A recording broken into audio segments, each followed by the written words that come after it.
성경 출애굽기에서 같은 이야기가 반복되어 나오는 부분들이 있습니다. 하나는 출애굽기 25장에서 그 성막을 제작하는 일을 하나님께서 이리 하라고 말씀하시고 35장에 가면 그것을 구체적으로 하나하나 실천하는 장면이 나옵니다. 마찬가지로 두 번 반복되는 것 같지만 그냥 시키는 대로 명한 대로 했다 이렇게 하면 될 걸 그대로 다 나열하고 명하신 대로 되었다는 식으로 그렇게 표현을 하고 있습니다. 오늘 본문도 마찬가지입니다. 이미 1절에서 14절까지에 어떻게 유월절을 지켜야 하는가를 명령하셨습니다. 그런데 오늘 본문 21절부터 다시 이스라엘 백성이 그대로 다 행한 것을 자세히 기록하고 있습니다. 1절에서 14절에는 계획을 미리 알려주시고 명령하셨습니다. 그리고 21절부터는 실천하는 장면을 보여주고 있는데 조금 차이점이 있습니다. 중복 같고 지루하게 느껴질 수도 있는 것 같지만은 성경은 그것을 생략하지 않고 있습니다.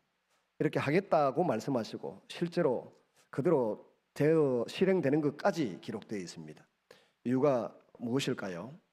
하나님 말씀이 단순히 우리에게 어떤 정보를 알려주는 데 있지 않기 때문입니다. 말씀 반드시 말씀대로 이루어져야 합니다. 말씀하셨다고 하면 그대로 이루어진 것을 나타내 보이는 것이 하나님 말씀이 성경이 또 알려주는 특징 중에 하나입니다. 하나님께서 백성들에게 이러이러하게 행하라 라고 명령하셨다고 하면 그들은 구체적으로 그것을 이렇게 순종했고 그대로 실천되었다라고 하는 것까지 기록을 해놓고 있습니다. 1장에도 보면 창세기 1장에도 보면 빛이 있으라고 말씀하셨고 그대로 빛이 있었습니다. 물이 궁창 위의 물과 궁창 아래의 물로 나뉘어지라 또 역시 그대로 이루어집니다. 모든 것이 명령이 있고 명령대로 이루어진 것을 같이 기록하고 있습니다. 이것이 출애굽기에서도 증명되고 있는데요. 이것이 우리 인간의 말과 하나님의 말씀의 차이입니다. 인간의 말은 정보 전달이고 의사소통의 수단이지만 하나님의 말씀은 의사소통의 수단이 아니라 그대로 이루어지는 말씀이고 성취되는 말씀이고 그대로 만들어지는 말씀입니다. 우리는 출애굽기에서 하나님 말씀으로 한 백성이 한 민족이 만들어지는 것을 볼 수 있습니다. 하나님께서 말씀으로 온 세상을 만드셨듯이 이제 말씀으로 하나의 새로운 민족, 제사장 나라에 속한 이스라엘 백성들을 만들고 계십니다. 그러나 온 천지를 창조하는 것보다 하나님의 백성 한 사람 한 사람을 만드는 과정이 훨씬 복잡하고 오래 걸리는 것을 볼 수 있습니다. 천지는 6일 만에 그냥 빛이 있어라, 그 다음에 뭐 바다와 육지를 또 바다 물 가운데서 육지를 내라, 그 다음에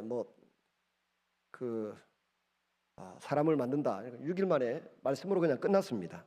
그런데 오늘 택한 자기 백성을 만들어내는 데 있어서는 아브라함에서부터 시작해서 이삭과 야곱 12지파 애굽에 들어가는 과정도 있었습니다만은 그들을 정말 구별을 해서 하나님이 성별한 자기 백성으로 만들어내는 과정은 6개월이라고 하는 에집트 사람들에 대한 대심판 10가지 재앙이 있었고 오늘 특별한 언약, 6월절 언약을 가지고 자기 백성을 만들어내는 아주 기이한 장면을 우리가 보고 있습니다. 그래서 천지 창조하는 6일보다 이스라엘 백성을 제사장 나라 백성으로 거룩한 시민으로 만들어내는 과정이 훨씬 시간도 오래 걸리고 복잡하다는 것을 알 수가 있습니다. 온 우주와 그 가운데에 있는 모든 것들을 만드는 것보다 하나님을 섬기는 한 백성을 만드는 것이 훨씬 더 어렵고 복잡합니다. 그러나 이것도 하나의 신뢰입니다. 신약 성경에서 하나님의 백성 한 사람 한 사람 만드는 것이 얼마나 복잡하고 힘든 일인지 우리가 알아볼 수 있는데 하나님을 섬기는 백성으로서 우리의 존재가 얼마나 대단하고 얼마나 귀한가를 그 신약에서 우리가 볼 수 있는데 바로 하나님 자신이 십자가에 못 박혀 죽어주심으로 우리 한 사람 한 사람이 그 사실을 깨닫고 하나님 앞에 승복하고 나아가는 이 과정이 간단하지 않다는 것입니다. 그래서 뜻이 하늘에서 이루어진 것 같이 땅에서도 이루어지는 이 일이 하나님 자신의 죽음, 독생자의 죽음으로 이루어졌다는 사실을 우리가 살펴볼 때 이게 지난한 가정이었구나 하는 걸 알 수 있습니다.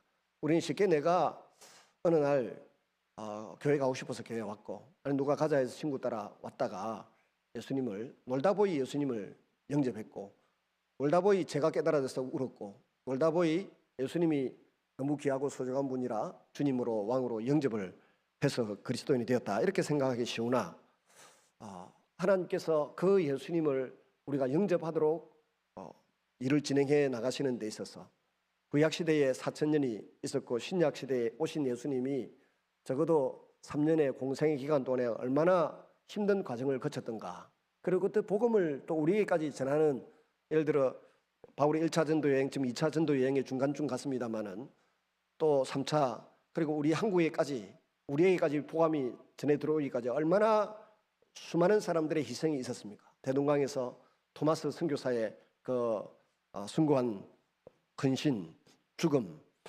이것을 통해서 우리에게까지 복음이 전해져 왔다는 것입니다.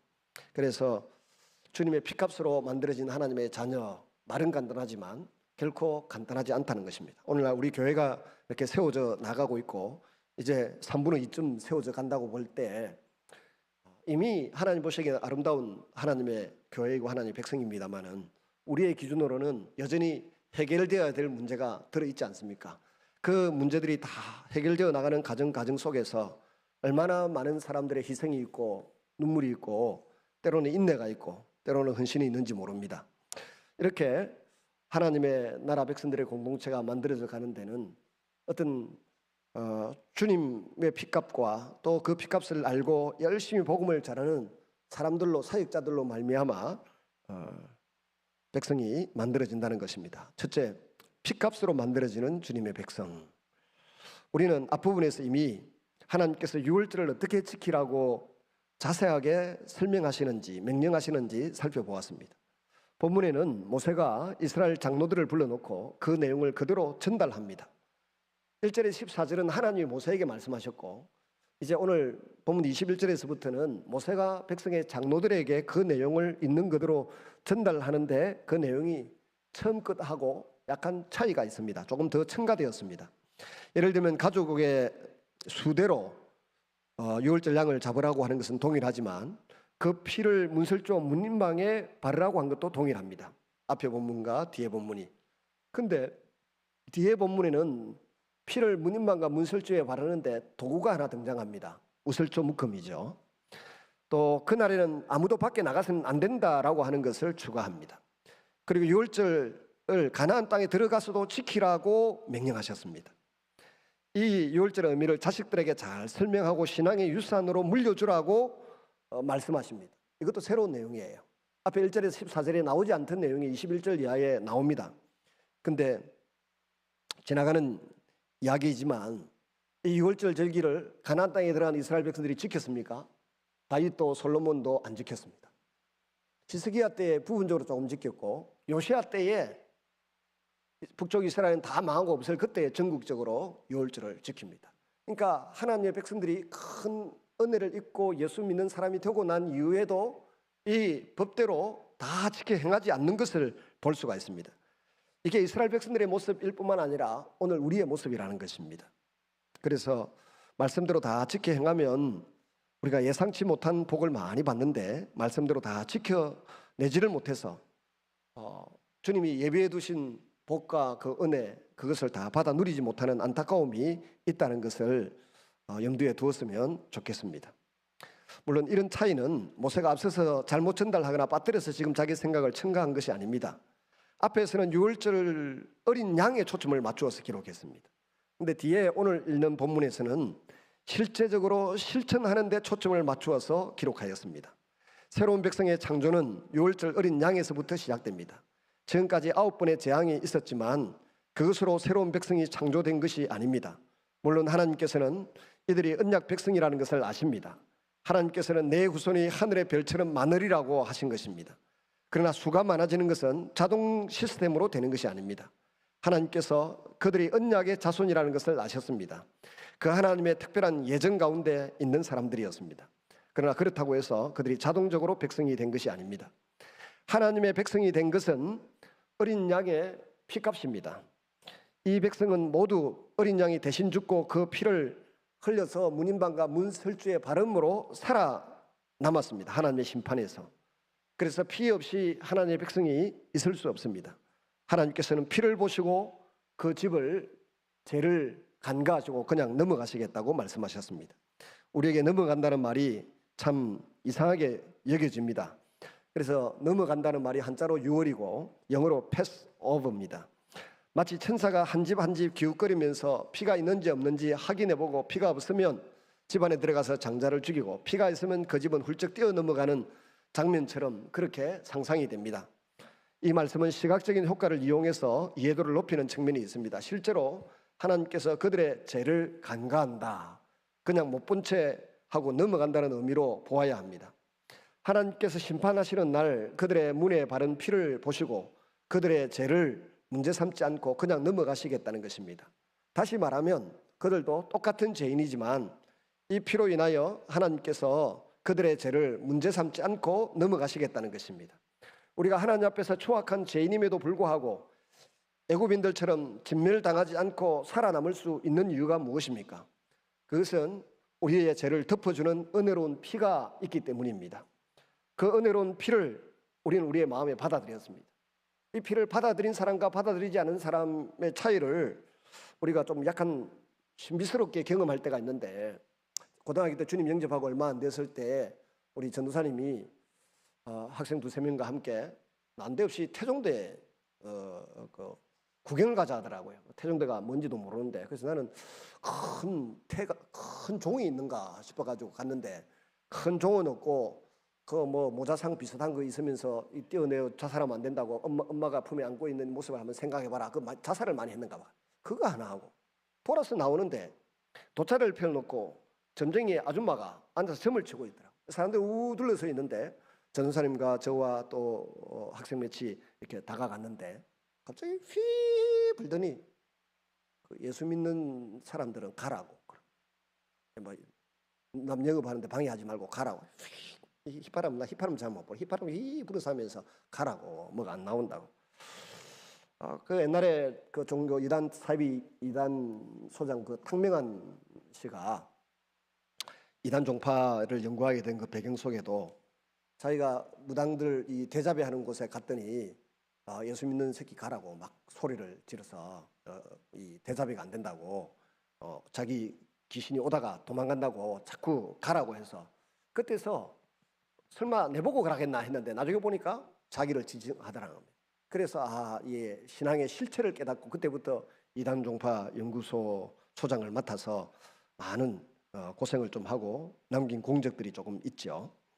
이제 우리가 정말 예수 믿는 사람으로서 어느 순간에 보면 나도 모르는 사이에 내가 내 안에 성령님이 계시고 내가 예수 믿는 사람이다라고 하는 것을 내가 아닌 주변에 있는 점쟁이 무당이 증명해 줄 때가 있다는 것입니다. 좀 제 입으로 말하기는 좀 그렇긴 합니다만은 언젠가 갑자기 전화가 왔어요. 서울에서 뭐 동부 지역의 어린이 전도협회 담당 목사님이라고 하면서 자기가 하루 꿈을 꿨는데 창원에 있는 남미루 목사한테 전화해서 기도를 받아라 그랬다. 제가 어제 갑자기 그 일이 생각이 나더라고. 그래서 그 목사님하고 그 뒤에 계속 연락을 받는데 뭐 대장암인가 3기 4기 돼서 수술을 하고 난 이후에 집에서 요양하고 기도하고 있는데 어느 날 꿈에 정확하게 창원에 있는 남미루 목사한테 전화를 해서 기도를 받아라. 저는 처음에는 그 생각을 안 했는데 어제 설교 준비를 하면서 가만히 생각해 보니까 이건 그 어린 전도협회 그 목사님을 위한 것이 아니고 하나님이 나에게 주신 말씀이었구나. 네 정신 차리라. 네 해야 될 일 안 하고 엉뚱한 짓 하지 말고 정신 차리라. 그래서 그분을 통해서 저한테 전화하게 하셨구나 하는 걸 뒤늦게 어제 깨달음이 오더라고. 그전에는 기분도 좋기도 하고 신기하기도 했어요. 근데 그분이 감사하게도 지금까지 살아계시고 저랑 카톡도 주고받고 종종 하시거든요. 그래서 여보 네가 해야 될 일이 있는데 엉뚱한 데 신경 쓰고 있으니 정신 차리라. 이 말로 그 목사님 아픈 환자를 통해서 제게 전화를 했구나 하는 것을 어제 불현듯이 깨달음이 왔어요. 여러분 종종 하나님께서 내가 누구인지 내가 무슨 일을 해야 되는지 다른 사람을 통해서 심지어 무당을 통해서, 점쟁이를 통해서도 말씀하실 수 있다는 것을 기억을 하실 수 있기를 바랍니다. 제가 여러분들하고 잠시 어떤 때 기도할 때 보면 이 사람에게 정말 예수님 믿는 어떤 흔적이 있구나 하는 것을 느낄 때가 있고 별로 느낌이 없을 때도 있고, 근데 이 느낌을 의지하지는 않습니다만은 그런 측면들이 있을 때가 있습니다. 분명한 것은 내가 예수님의 피 공로로 죄 용서를 받았다라고 믿으면 내가 하나님의 자녀인 줄로 믿습니다. 그리고 그때 그 안에, 내 안에 성령님이 들어와 계십니다. 내 안에 성령이 들어와 있으면 점쟁이 옆에 갔는데 점쟁이가 제발 좀 가달라고, 무당이 당신 때문에 내 행사에 방해되니까 제발 가달라고 부탁하는 일이 일어나게 됩니다. 부디 앞으로 태종대 같은 데 지나가다가 남포동 같은 데 걸어가다가 점 치는 데 있으면 가만히 서서 이렇게 팔짱 끼고 가만히 들여다보세요. 그러면 점쟁이나 무당이 제발 좀 가달라고 부탁을 할 겁니다. 그러면 그때 탕명한 교수처럼 또 우리 전사님과 제 고등학교 때 그 모습처럼 내가 하나님을 믿어서 이 점쟁이들이 지금 곤란을 겪고 있구나, 불쌍하다 하고 비켜주면서 우리 마음이 흡족하고 기쁘죠. 처음에는 좀 등골이 소름이 끼치고 서늘하기도 합니다. 이것이 정말 우리 속에 성령 하나님이 계신 증거인 줄로 믿습니다. 이 성령 하나님이 우리 안에 자리 잡는 것은 딴 게 아니라 바로 우리의 죄를 덮어주시는 예수님의 피 공로, 보혈의 공로를 믿을 때 성령님이 우리 안에 들어오신다는 것입니다. 그래서 물이 끓으면 백도면 물이 끓습니다. 예수 믿으면 성령이 들어오시고, 성령이 들어오시면 우리가 예수를 믿게 되는 줄로 믿습니다. 같은 이야기입니다. 하나님은 거룩하신 분이십니다. 그 앞에서는 어떤 죄인도 설 수가 없습니다. 조금 더 죄인이든지 덜 죄인이든지 상관없습니다. 큰 죄인이든 적은 죄인이든 죄인은 매한가지로 죄인입니다.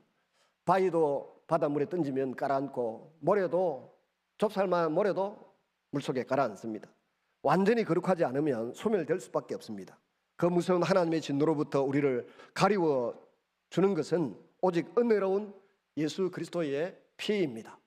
요한복음 1장에 예수님을 보라, 세상 죄를 지고 가는 하나님의 어린 양을 보라라고 세례 요한이 외쳤을 때, 이 세상 죄를 지고 가는 어린 양은 바로 오늘 본문의 출애굽기 12장에 나온 어린 양의 피를 염두에 두고 세상 죄를 지고 가는 어린 양을 보라라고 말씀하신 것입니다. 오늘 본문에 등장하는 어린 양은 그 식구들의 죄를 짊어지고, 그 장자들의 죄를 짊어지고 죽은 것입니다. 그리고 그 피는 문인방과 문술주에 발랐고, 그 고기는 뼈를 꺾지 아니하고 다 삶아서 그날 사람들이 다 그 식구들로 다 먹었다는 것입니다. 우리는 바로 그 예수 그리스도의 피를 먹고 살을 먹고 마신 하나님의 자녀인 것을 잊지 마시기를 바랍니다. 종종 우리가 이리도 넘어지고 저리도 넘어지고 합니다마는 하나님의 백성들의 이 귀한 공동체를 더불어 함께 힘을 모으고 생각을 모두어서 세워가고 있는 존재라고 하는 것을 기억하셨으면 좋겠습니다.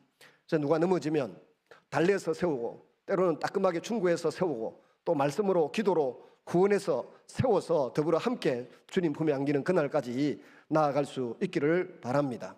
모세 당시에 이스라엘 백성들에게, 모세 당시에 고센 땅에 있을 그때에 이스라엘 백성들에게 찾아가서 사람들이 묻습니다. 이 세상에서 가장 무서운 존재가 누구냐라고 물으면 뭐라고 대답하겠습니까? 집에서 제일 무서운 존재가 누구라면 아빠 아니면 엄마. 요새는 엄마가 더 무섭다 하더라고요, 애들이. 근데 아빠는 좋은데 엄마가 무섭대요. 근데 그 이스라엘 백성, 고센 땅에 있는 이스라엘 백성들에게 이 세상에 제일 무서운 존재가 누구냐 하면 대뜸 바로와 바로의 군대라고 말했을 것입니다. 정답은 아닙니다. 하나님의 진노는 바로의 진노보다, 바로의 군대의 폭력보다 훨씬 더 큰 것이고 엄중하고 무서운 것이었습니다. 어린 양의 피는 그 무서운 하나님의 진노에서 그 백성들을 구원하기 위하여 문인방과 문설주에 바른 것입니다. 바로의 진노 때문이 아닙니다. 애국 군대의 폭력성 때문에 피를 문인방과 문설주에 바른 것이 아닙니다. 바로의 진노는 60만 죽이지만 하나님의 진노는 영원히 죽이는 진노입니다. 예수님께서도 그렇게 말씀하셨습니다. 마태복음 10장 28절에 보시면 제사를 파송하는 장면 가운데서 긴 설교를 하십니다. 그때 당부의 말씀이 몸은 죽여도 영혼을 죽이지 못하는 자들을 두려워하지 말고 하나님을 두려워하라고 말씀하셨습니다. 마태복음 10장 28절입니다. 몸은 죽여도 영혼은 능히 죽이지 못하는 자들을 두려워하지 말고 오직 몸과 영혼을 능히 지옥에 멸하시는 자를 두려워하라. 그런데 하나님은 어린 양의 피를 믿고 문인방과 문설주에 바른 사람들의 죄를 눈여겨보지도 않고 그냥 넘어가셨습니다. 만약 여러분에게 이 세상에서 가장 두려운 것이 무엇이냐라고 묻는다면 무엇이라고 대답하시겠습니까? 누구 말대로 초년 출세, 중년의 사별, 노년에 돈 넣는 거, 이 세 가지가 제일 무서운 비참한 일이라는데, 공자가 말하기를. 어떤 분은 아마 전쟁이 호환마마가 제일 무섭고 호환마마보다 더 무서운 것이 음란태폐 비디오라고 말하고 있지 않습니까? 근데 오늘 우리 시대에 우리에게 제일 무서운 것은 전쟁이나 마귀가 아니고 질병도 아니고 치매라고 말합니다. 치매. 나이 들어서 자기 기억을 잃어버리고 사는 것, 우리가 끔찍스럽게 두려워합니다.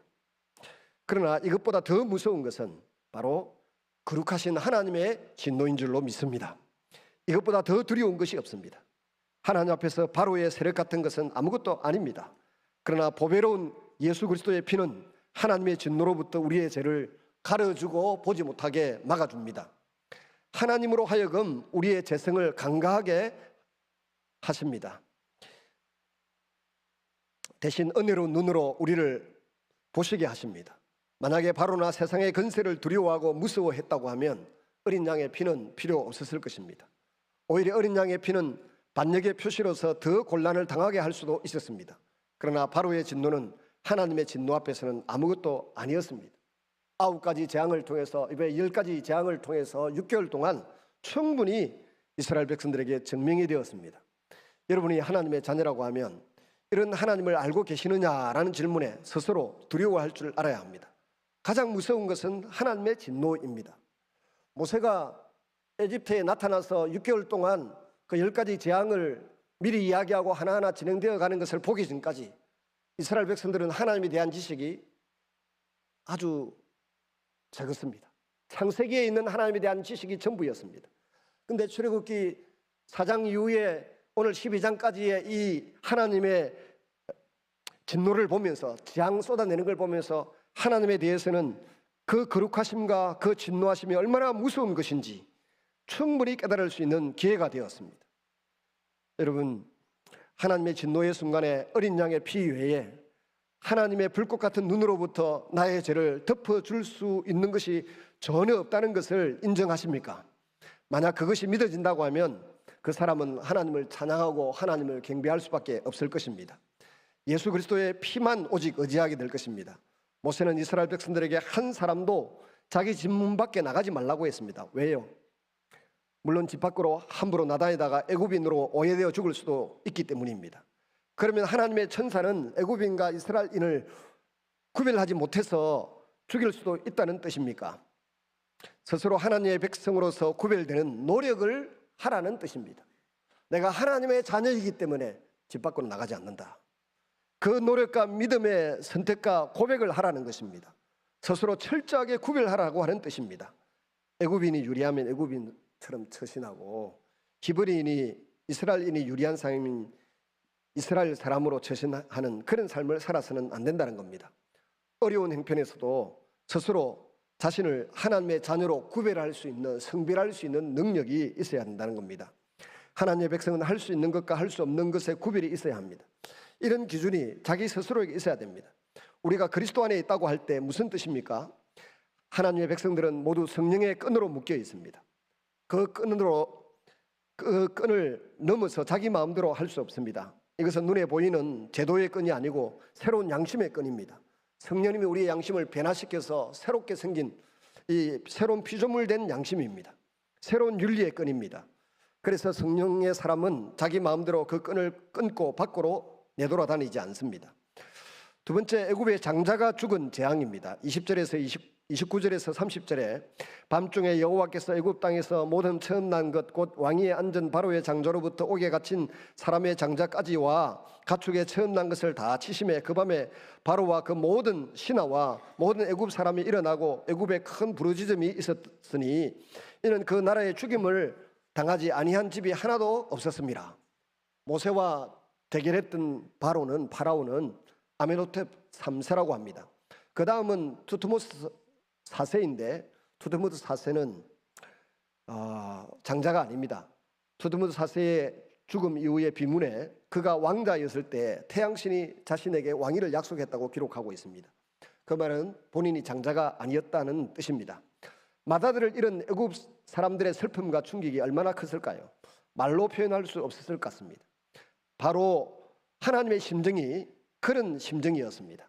하나님의 진노와 슬픔은 맏아들을 잃는 슬픔이었습니다. 바로와 애굽인들의 죄가 하나님의 맏아들을 잃게 했습니다. 그래서 새로운 맏아들인 이스라엘을 택하는 동시에 이 세상은 그의 맏아들을 죽는 심판을 당하게 된 것입니다. 십자가는 우리에게 구원의 보정이자 보장입니다. 그러나 선택받지 못한 사람에게는 죄인으로 간주되어 모조리 처형당하는 무서운 심판입니다. 십자가가 우리에게 구원의 보정이지만 불신자들에게 하나님의 심판이 이루어지는 명분이 됩니다. 고린도전서 1장 18절에 그 사실을 말합니다. 십자가의 도가 멸망하는 자들에게 미련한 것이고 구원을 얻는 우리에게는 하나님의 능력이라. 십자가의 진리가 멸망하는 사람들에게는 어리석은 것이지만 구원받는 우리에게는 하나님의 능력이 되고 우리의 자랑이 되는 줄로 믿습니다. 로마서 1장 16절 17절에 내가 복음을 부끄러워하지 아니하노니 이 복음은 모든 믿는 자에게 구원을 주시는 하나님의 능력이 됩니다. 첫째는 유대인에게요 또한 헬라인에게로다. 복음에는 하나님의 의가 나타나서 믿음으로 믿음에 이르게 하나니 오직 기록된 바 오직 의인은 믿음으로 말미암아 살리라 함과 같으니라. 하나님께서 왜 애굽 사람들로 하여금 맏아들이 죽는 고통을 당하게 하셨는지 그 깊은 의미를 잘 모르겠습니다. 아마도 이 고통 중에 이보다 더 큰 고통은 없을 것입니다. 자기가 죽는 고통보다 자기 맏아들이 죽는 고통보다 더 큰 고통이 어디 있겠습니까? 하나님께서도 이 같은 고통을 당하셨기에 원수에게 이런 고통을 되돌려 주심으로 하나님의 진노의 심판을 맛보게 하신 것 아닌가 하는 생각이 들기도 합니다. 그래서 하나님께서 주시는 심판은 단순히 육체적인 것만이 아니라 엄청난 정신적 고통과 갈등이 동반되는 심판이라는 것을 알 수 있습니다. 그리고 이 고통은 지옥에서 영원히 계속되는 것입니다. 출애굽기 12장 31절에 밤에 바로가 모세와 아론을 불러서 이르되 너희와 이스라엘 자손은 일어나서 내 백성 가운데서 떠나 너희 말대로 가서 여호와를 섬기며 바로가 노예 해방 선언을 합니다. 빨리 애굽 땅을 떠나라고 합니다. 이스라엘 백성이 달라고 하는 대로 금은 폐물과 의복을 다 주게 만들었습니다. 그래서 36절에 보니까 여호와께서 애굽 사람들에게 이스라엘 백성들에게 은혜를 입히게 하사 그들이 구하는 대로 주게 하심으로 그들이 애굽 사람의 물품을 취하였더라. 이스라엘 백성들이 애굽인들 앞에 위대하게 보였습니다. 크게 보였습니다. 요구를 거절할 수가 없었습니다. 처음에 그렇게 완강하게 거절하는 바로와 애굽인들이 급히 보낼 수밖에 없는 이유가 무엇입니까? 하나님께서 말씀과 그 말씀대로 이적을 통해서 존재를 증명하시니까 거부할 수 없었던 것입니다. 우리를 지키는 것은 내 고집과 내 지식과 내 재산이 아닙니다. 하나님 말씀 때문에 내가 살아있음을 알아야 합니다. 하나님 말씀이 나를 인도하고 있습니다. 요즘 그 이찬수 목사님 목회해 나가는 이야기들을 전해 들으면서 제가 몇 번 이야기했습니다마는 그분이 벌써 20년 전쯤 됩니다. 사랑의 교회 부목사 하면서 우리 경남 노회에 중고등부 수련회를 왔습니다. 진해 동부교회 수련회를 하는데 저희 집 큰아이가 참석을 했더니 하는 말이 목사님 너무 재밌고 그런데 신기한 이야기를 해요. 그 신기한 이야기가 뭐냐? 자기 비행기를 딱 타면서 그런데요 속으로 그때 한참 젊었을 때 비행기에 딱 앉아서는 이 사람들아 이 비행기는 안전하다. 나 때문에 너희들 다 사는 줄 알아라. 그리고 비행기를 탁 탄다. 버스를 탁 타도 그때는 자가용이 많이 없던 시대 버스를 탁 타도 이 사람들아 너희들 다 죽을 운명이지만 내 때문에 사는 줄 알아라. 폼을 탁 잡고 탔다는 저 그 말 들으면서 저도 긴가민가 싶은 생각이 들더라고요. 근데 아이들 그 감수성이 예민할 때 저희 아이가 큰아이가 그때 초등학교 6학년인데 상당히 감동을 받고 와서 그 이 목사님이 시키는 대로 뭐 결혼을 배우자를 위한 기도 제목을 그 자리에서 16개를 적어가지고 책상에 탁 붙여놓고 막 이렇게 기도를 하고 그러더라. 근데 세월이 지나면서 가만히 보니까 정말 하나님께서는 자기 백성들에게 관심이 있습니다.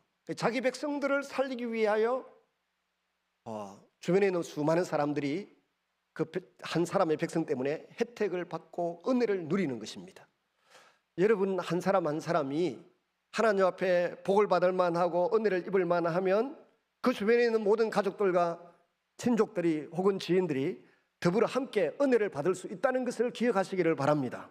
그래서 내가 잘되고 내가 하나님 앞에 바르게 서면 그것이 하나님의 존재 증명이 되고 하나님의 사랑과 능력의 증명이 되어서 주변에 있는 모든 사람들이 함께 내가 받는 복을 받아 누리는, 영혼 구원의 복부터 시작해서 복을 받아 누리는 은혜가 있기를 바랍니다. 마지막으로 최종적인 심판이 나타났습니다. 10번째 재앙은 온 인류를 어떻게 심판하실지를 미리 보여주는 예표입니다. 누가복음 17장의 인자의 날을 설명하는데요, 전 세계적이고 보편적인 심판이 이루어질 것이라고 말씀합니다. 한쪽 구석에서가 아니라 온 우주적인 심판이 갑자기 임한다는 것입니다. 특히 천국이 여기 있다 저기 있다는 말에 현혹되지 말고 쫓아다니지 말아라고 말씀합니다. 동쪽에 예수님이 있다고 쫓아가고 천국이 저기 있다고 쫓아가고 그렇게 할 필요가 없다는 것입니다. 요즘 코로나 시대가 되어가지고 이제 화상회의라는 걸 하더군요. 우리 아이들이 시험 치는데 보니까 저 미국에 있는 유엔 본부, 또 저 스위스에 있는 어떤 본부, 그리고 지금 한국에 앉아서 화상으로 인터뷰를 다 하고 시험을 치렀다는 거예요. 옛날 같으면 미국 가서 시험 치고 스위스 가서 시험 치고 화상으로 전부 다. 우리도 요즘 다니엘 기도인가 하는 온 세계로 지금 영상을 방영해가지고 하고 있는데, 인간이 이 연약한 인간의 두뇌로 온 세계 사람이 한 자리에서 올림픽 중계를 다 보고 기도회 집회 하나를 다 참석하고 간증을 듣고,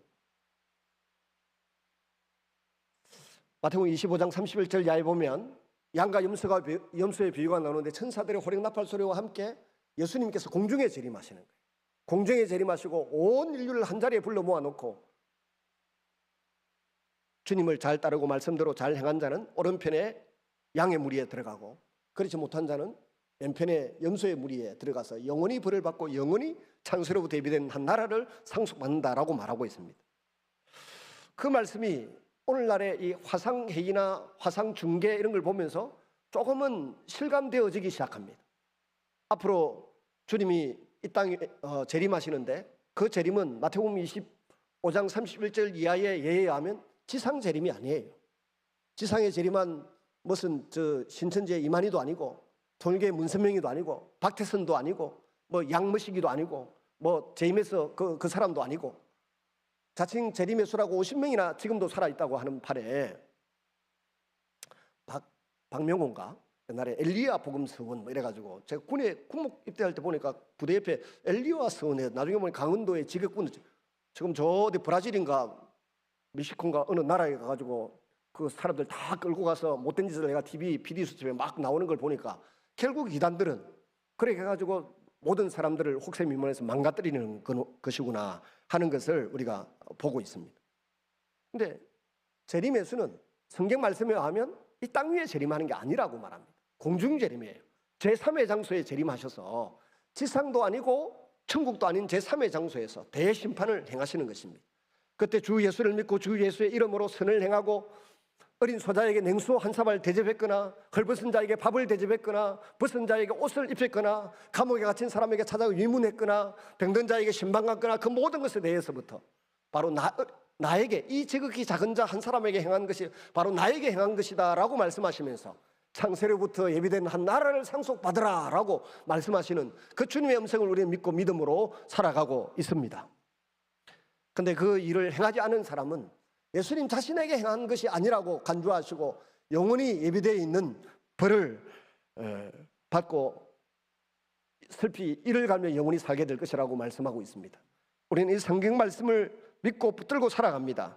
이 하나님이 주신 이 말씀 때문에 우리의 가치를 하나님께서 높이 보시고 이 말씀을 마음에 품고 살아가는 사람을 주님이 귀하게 이기시고 존귀하게 이기시고 이 말씀을 이루는 생애를 축복해 주시는 것입니다. 그러므로 우리는 롯의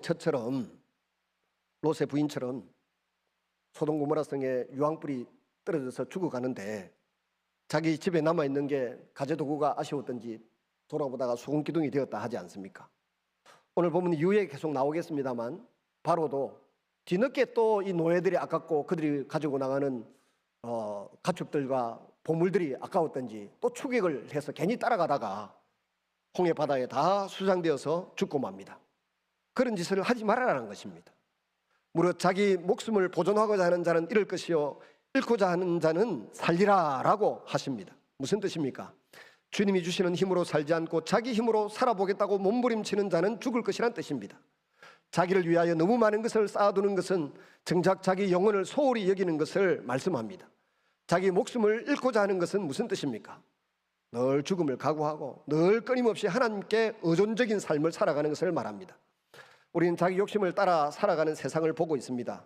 그러나 주님은 우리에게 정신을 다시 차리고 다시 옛 욕심으로 돌아가지 않도록 조심하라고 말씀하십니다. 부르심을 받은 것도 귀한 일이지만 롯의 아내처럼 그것에 온전히 따라 순종하지 못하고 옛 욕심을 해고하고 대책임질하다고 뒤돌아보다가 그냥 만부석처럼 소금기둥이 되어버리는 그런 일을 일삼지 말아라고 권고하고 있습니다. 우리에게 대한 새로운 부르심은 새로운 동기로 인생을 살아가게 합니다. 그 새로운 동기는 천국의 상급과 이 땅 위에서 거룩한 생활입니다. 무엇인가 잃을 것이 있고 놓친 것이 있다고 해서 되돌아가지 말라고 말씀하십니다. 있으면 있는 대로, 없으면 없는 대로 부르심을 쫓아 살아가는 것이 바른 성도의 생활입니다. 마지막 재앙까지 애굽 사람들, 이스라엘 백성들이 다 정상적인 삶을 살았습니다. 히브리인들은, 즉 이스라엘 사람들은 어린 양을 잡고 썬 나무를 준비하는 것이 우스꽝스럽고 어리석어 보였을 것입니다. 그러나 하룻밤 사이에 모든 것이 대반전을 이루었습니다. 우리에게도 그날 밤이 올 것입니다. 그때 대반전이 일어나게 될 것입니다. 오늘 우리가 살아가는 대로 그대로 쭉쭉 살아가는데 어느 날 한순간에 맷돌질하던 두 사람 가운데 하나는 부름을 받고 똑같이 짐을 메고 있던 사람 가운데 하나는 부름을 받고 하나는 남겨둠을 당하는 일이 일어날 수 있습니다. 우리가 그때 주님께서 공중재림하셔서 우리를 휴거, 하늘로 불러올, 휴거는 한자입니다. 한자. 뭐 영어가 아니고 히브리어도 아니고 헬라어도 아닙니다. 한자로 들리움을 받는다 이런 뜻입니다. 휴거하시면 그 휴거를 당할 것이고, 그렇지 않고 이 땅에서 우리의 생명이 마감되어서 우리의 영혼이 하늘나라로 휴거되어 가면 하나님께로 돌아가게 될 줄로 믿습니다. 그날을 가장 귀한 일, 가장 큰 일로 바라보시고 오늘 이 땅 위에 일어나는 우리의 정욕과 탐심과 사심을 조금씩은 그리스도와 함께 십자가의 그 정과 욕심을 못 받고 주님 바라보고 살아가는 여러분의 남은 생애가 되시기를 주님의 이름으로 부탁드립니다. 같이 한번 기도하십시다. 주신 말씀을 생각하면서